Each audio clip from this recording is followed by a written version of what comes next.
मैं constable GD Munir Ahmad, CRPF 41 battalion, Madhya Pradesh Bhopal. मैं इस प्रेस कॉन्फ्रेंस में बताना चाहता हूँ। सबसे पहले तो मैं जो पहलगाम हमला हुआ उसकी मैं मजम्मत करता हूँ। वो जो भी दहशताना हमला हुआ है उसकी कड़ी मजम्मत करता हूँ, और जो गवर्नमेंट ने एक्शन लिए हैं उसकी मैं सराहना करता हूँ। तो मैं आपको बता दूं कि मेरे साथ ये जो घटना घटी है, मैं इसको पूरा बयान करूंगा यहाँ, और प्राइम मिनिस्टर साहब से और होम मिनिस्टर साहब से मैं अपील करता हूँ कि मेरे साथ जस्टिस होना चाहिए, इंसाफ होना चाहिए। जैसा कि आपको पता है कि मैंने एक पाक नेशनल से शादी की।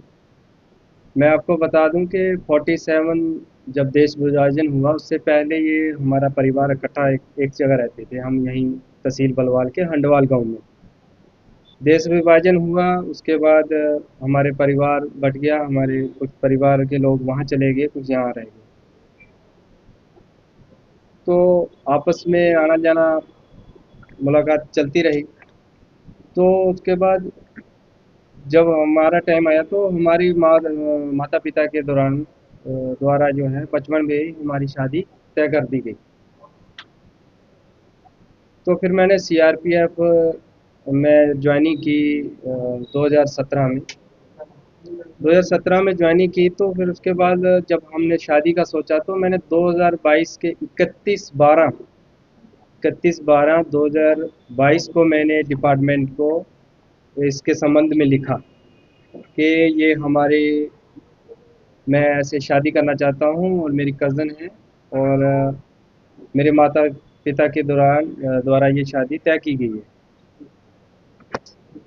तो डिपार्टमेंट ने मेरी उस लेटर पे कुछ आपत्तियां लगाई, जिससे कि उन्होंने मेरे से मांगा कि शादी का कार्ड, और शादी कौन सी जगह पे होनी हो, और शादी की तिथि। तो मैंने वो 2023 में वो सब क्लियर करके डेट क्या शादी की फिक्स हुई, तो मैंने वो डिपार्टमेंट को दे दी। 72 बटालियन सीआरपीएफ सुंदरबनी में मैंने वो आवेदन दिया। फिर वो मेरा आवेदन जो है डीआईजी रेंज हीरानगर के पास गया, सीआरपीएफ। फिर उसके बाद वो आईजी सेक्टर सीआरपीएफ जम्मू के पास गया। तो उन्होंने कुछ और डॉक्यूमेंट मांगे मेरे से, जैसे सरपंच की डिक्लेरेशन अपने गांव की, कि मेरी ये पहली शादी है, और हमारे पारिवारिक संबंध है सरपंच से और डिस्ट्रिक्ट डेवलपमेंट काउंसलर से, और खुद मैंने एफिडेविट कोर्ट से और मेरे माता पिता ने अलग अलग एफिडेविट उसके साथ लगा के आईजी सेक्टर जम्मू में मैंने जमा करवाया। फिर उसके ऊपर जो मेरा लेटर है वो एसडीजी स्पेशल डीजी सीआरपीएफ जेके जोन के पास गया। फिर वहाँ से वो डायरेक्टेड सीआरपीएफ न्यू दिल्ली गया। वहाँ उस लेटर में कुछ समय लगा, 3 4 5 महीने का समय लगा। फिर उसके बाद 30 30/4/2024 को वहाँ से रिप्लाई आता है, ऑर्डर आता है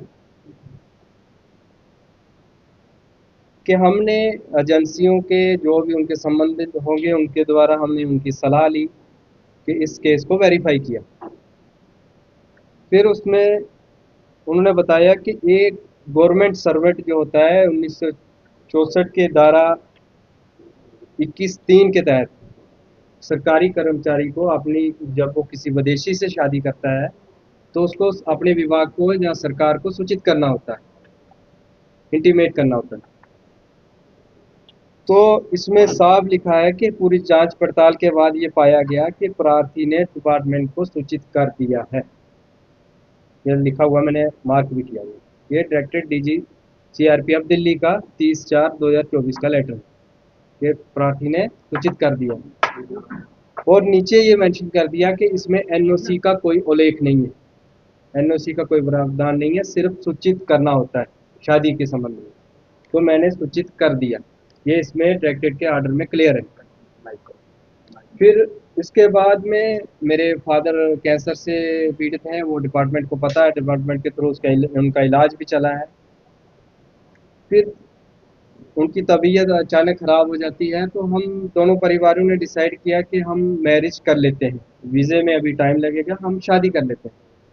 तो 24/5/2024 को हमने वीडियो कॉन्फ्रेंस पे शादी करने का निर्णय लिया। तो सब लोग इकट्ठे भी हुए, काजी वगैरह भी आए दोनों तरफ से। तो लाइव टेलीकास्ट पे हमारी शादी हुई। शादी के संबंध में मैंने तस्वीरें अपने विवाह को दी, और उसके अलावा शादी का ये ऑनलाइन वेडिंग का कार्ड, और जो भी मैरिज के संबंध में जितने भी डॉक्यूमेंट्स थे, मैरिज सर्टिफिकेट, ये मैंने सब अपनी 72 बटालियन के ज़रिए जमा करवाए। फिर उसके बाद मेरी वाइफ ने वीज़ा अप्लाई किया। तो 28 फरवरी 2025 को मेरी वाइफ को वीज़ा मिल गया था। वो विज़िट वीज़े पे 15 दिन के विज़िट वीज़े पे भारत आई। आने के बाद हमने 1 तारीख को 28 की रात में वो घर पहुंची। एक को हमने सुबह एफआरओ जम्मू में अपनी जो रिपोर्ट करनी होती है, कोई फॉरेनर जब आता है तो एफआरओ में रिपोर्ट करना होता है। तो हमने वो प्रॉपर वहाँ पे रिपोर्ट किया। तो एज ए वाइफ उसको साथ रहने के लिए लॉन्ग टर्म वीज़े की ज़रूरत थी, एलटीवी। तो गवर्नमेंट की गाइडलाइन है कि जब कोई भी महिला या जब किसी भारतीय से शादी करती है तो वो उस कैटेगरी में फॉलो करती है। तो हमने 4 मार्च को ही एलटीवी अप्लाई कर दिया, long term visa. Long term visa apply किया तो 13 मार्च तक उसकी पूरी प्रक्रिया चली। उसमें वेरिफिकेशन हुई सीआईडी पुलिस की। फिर उसके बाद 13 मार्च को तो इंटरव्यू हुआ, एफआरओ जम्मू का इंटरव्यू हुआ हमारा। इंटरव्यू होने के बाद ये देखो 13 मार्च 2025 6:02 PM पे ये जो मेल हमें मिली कि आपका जो लॉन्ग टर्म रिक्वेस्ट है, ये नंबर है, has been referred to higher authority for approval. ये एमएचए को भेज दी गई 13 मार्च को। 14 को हमारा वीज़ा एक्सपायर होना था। तो हम एलटीवी कैटेगरी में आ गए, हमें एलटीवी में स्टे हो गए। उसके बाद हम एलटीवी में रहते रहे। तो अचानक ये पहलगाम का इंसिडेंट हुआ, सरकार ने कुछ निर्णय लिए उस पर। हमें भी उस चीज़ का बहुत दुख है, मजम्मत करते हैं, हम उसके सख्त खिलाफ हैं। सरकार ने जो कठोर फैसले लिए हैं हम उसका समर्थन करते हैं। फिर अचानक से मुझे एक एग्जिट परमिट की मेल आती है। सॉरी, एग्जिट परमिट की एक मेल आती है।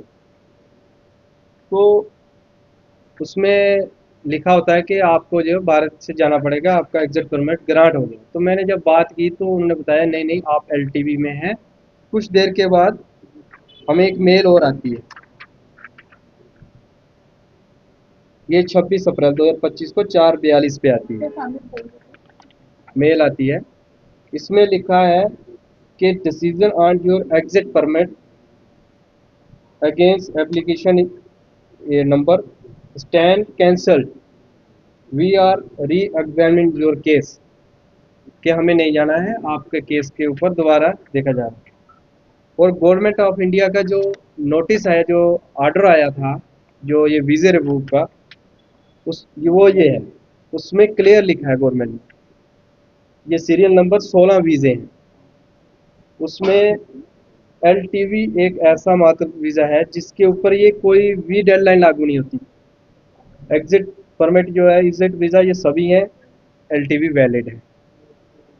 Issue of new visa allowed, new वीज़े जो मिलेंगे वो सिर्फ यस एलटीवी को ही मिलेंगे।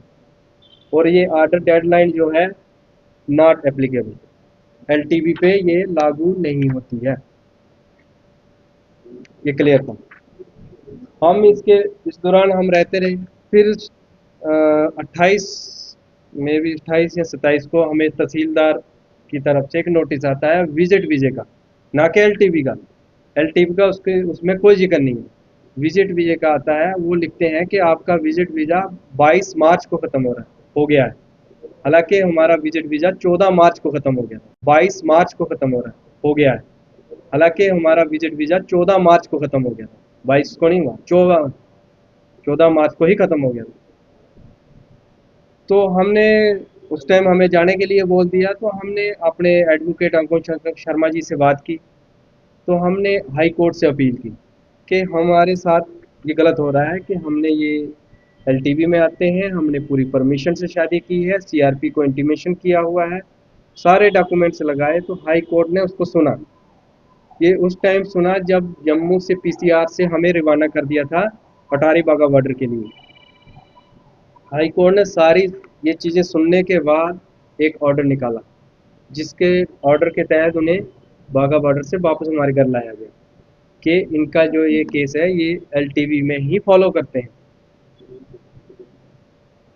जब घर आ गए तो कल अचानक मैंने कुछ सोशल मीडिया पे कुछ ऐसे न्यूज़ चैनल में मैंने सुना कि सीआरपीएफ जवान के खिलाफ कुछ एक्शन लेने वाली है, जवान ने कुछ वायलेशन की है। तो होते होते शाम के कोई 5:30-6 बजे कुछ 4 लोग डिपार्टमेंट के मेरे घर आते हैं। ये 41 बटालियन से आते हैं, कुछ जम्मू आईजी सेक्टर ऑफिस से आते हैं, सीआरपीएफ वन तालाब से। उन्होंने आके एक नोटिस दिया। जब मैंने उस नोटिस को पढ़ा, उसमें फर्स्ट पैरे में उन्होंने लिखा है कि अ, जवान ने निकाह की सूचना डिपार्टमेंट को दी है। निकाह ही मैरिज होती है, मैं आपको ये क्लियर करता हूँ कि निकाह ही मैरिज होती है, वही मैरिज है।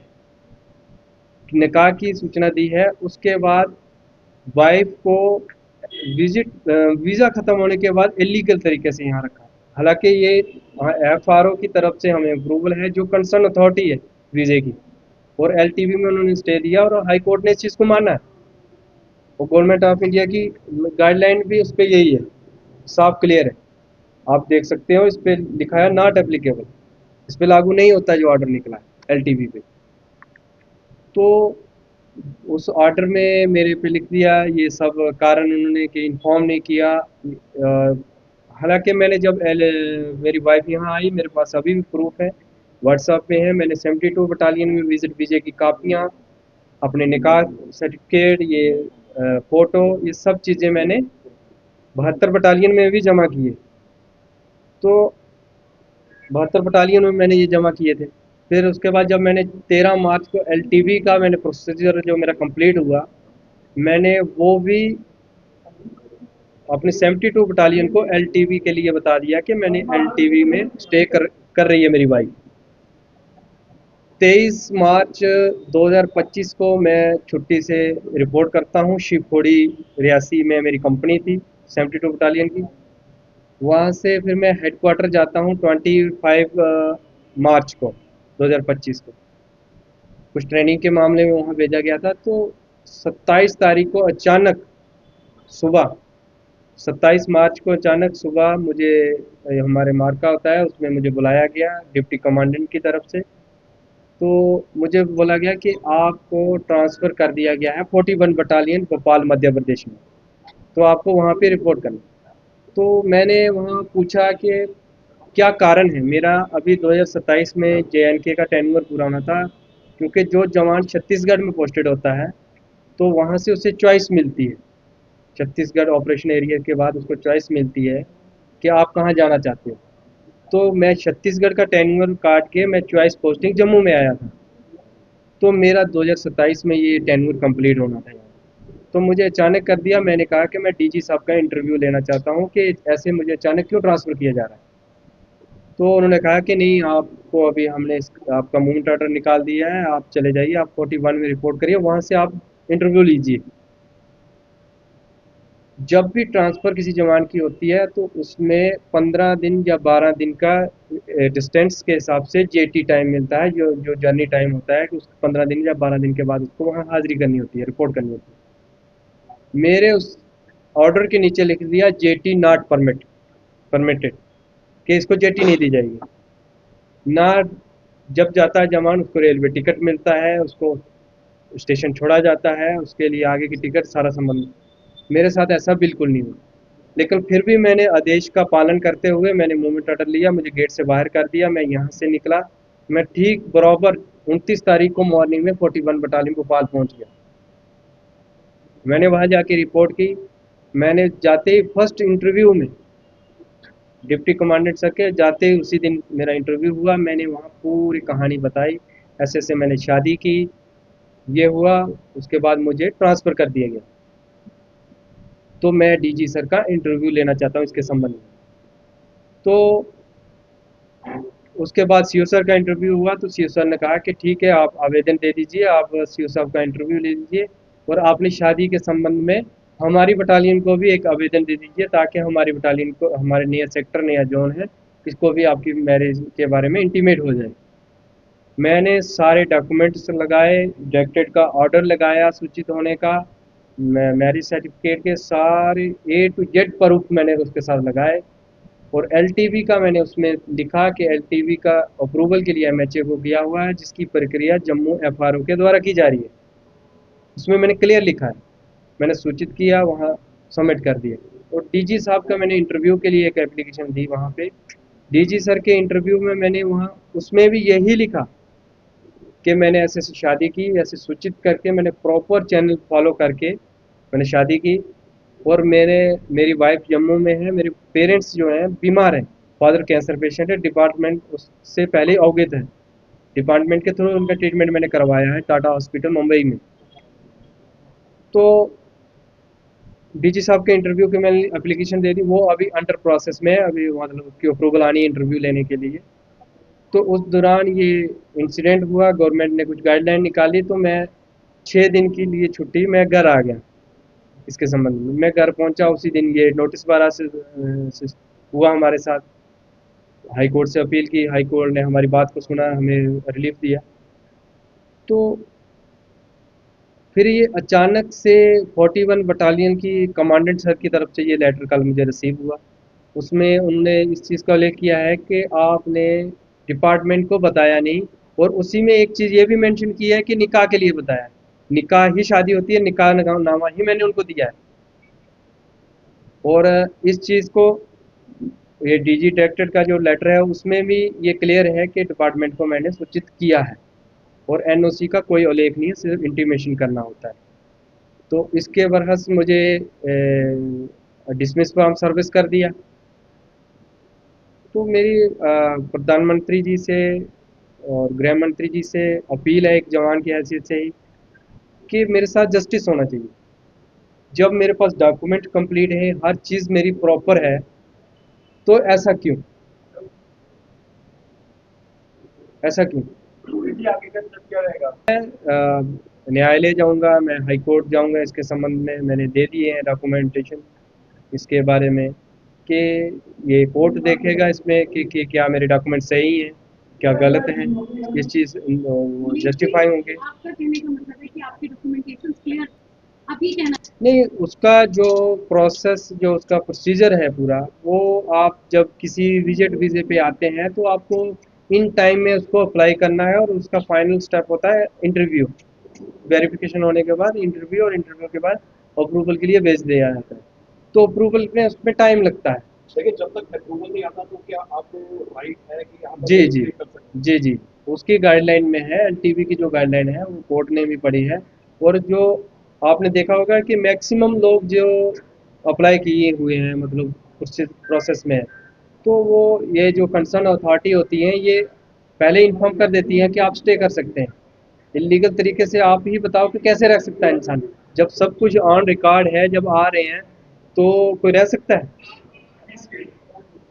ये बात है। तो आप सर्विस से जो है डिस्कस कर दिया गया, जी। तो इसके लिए आप क्या अपील करना चाहते हैं? नहीं, मैं प्राइम मिनिस्टर साहब से, होम मिनिस्टर साहब से, और जो भी संबंधित इसके मेरे अधिकारी हैं, मैं उनसे अपील करना चाहता हूँ कि जब मैंने प्रॉपर 2022 से ही मैं इसके संबंध में मैं सूचना दे रहा हूँ, और शादी से पहले भी मैंने सूचना दी, और शादी के बाद मैंने तमाम डॉक्यूमेंट्स मैंने डिपार्टमेंट को दी, तस्वीरें दी ऑनलाइन निकाह की, मैरिज सर्टिफिकेट दिया।